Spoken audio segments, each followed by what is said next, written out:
I know that part of 2389 are also 13 elements. And I know that that isn't a part of this amendment. So I'm wondering, are those 13 elements already in our comprehensive plan? The 13 elements meaning what? Well, there are the 10 principles and the 13 elements. And that's a part of it as well.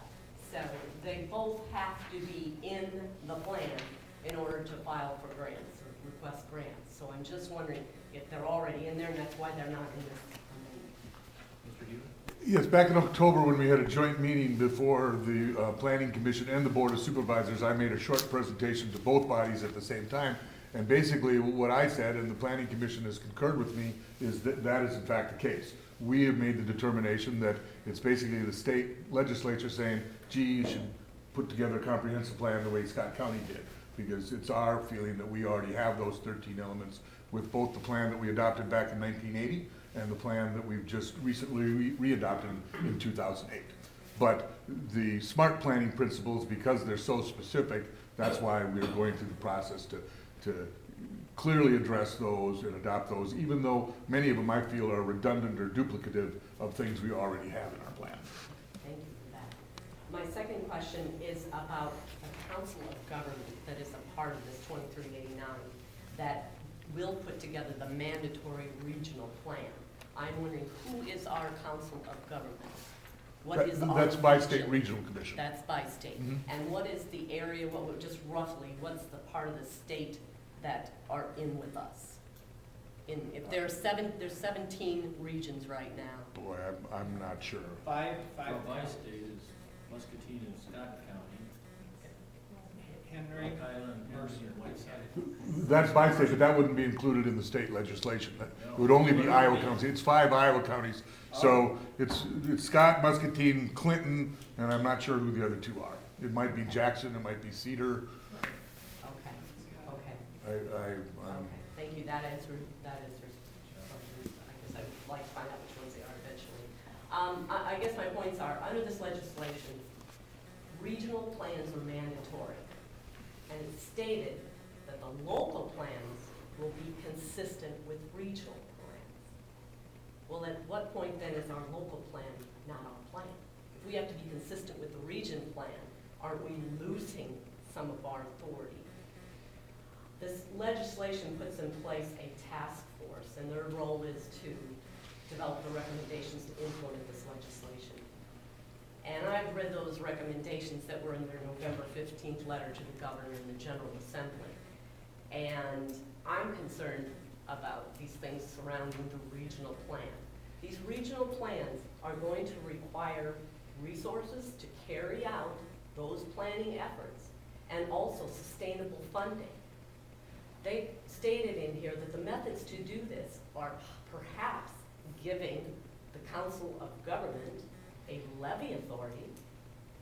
They also state that they could amend the Iowa Code to create new funding or redirect existing funding for block grants, real estate taxes, etc. to fund this. And you know, these are, remember, this is regional and this is mandatory, so we are going to be taxed to keep these plans in place. And then secondly, this Council of Governments also has the authority to put together a plan review committee. This is again at the regional level, and my concerns here are these are planning and zoning officials, elected officials, watershed officials, economic development organizers, and environmental organizations.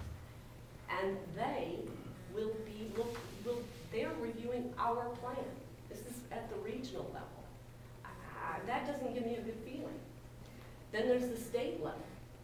There's going to be, they need tax monies to sustain the smart planning grants and the development and implementation. And again, those are said, we'll amend the Iowa Code to create new funding sources or redirect portions of the existing funding. And then lastly, they need to develop financial options for local government to develop and implement the plans. And implement here means that plans that you put in your smart plan that you want to carry through with. And there's a market basket here, how they'll tax us for that.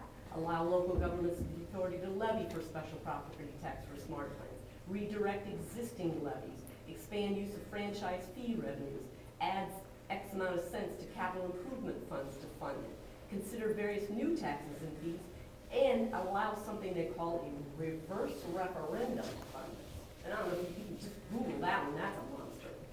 So, Diane, let us keep your comments a little shorter, please. okay, and I I will think wrap we it got up the then point. with this. I know this is about approving the amendment to add accepted, it's 2389, but this is a bill that has the power to tax and the power to regulate.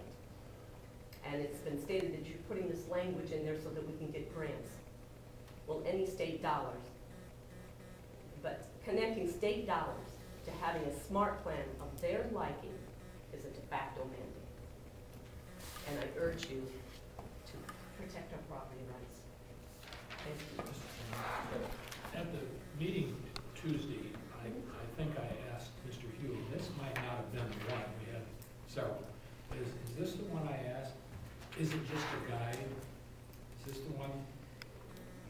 Generally, the concept is plans are policy and able to be amended with resolution and able to be, with your determination, not followed if you feel there's some other reason why in a particular case you don't follow the plan.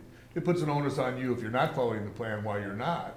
The presumption is you want to follow your plan and you should follow your plan, but there's no mandate that you follow a plan. Well, how does this information we've just heard here enter into it then? You want me to try that?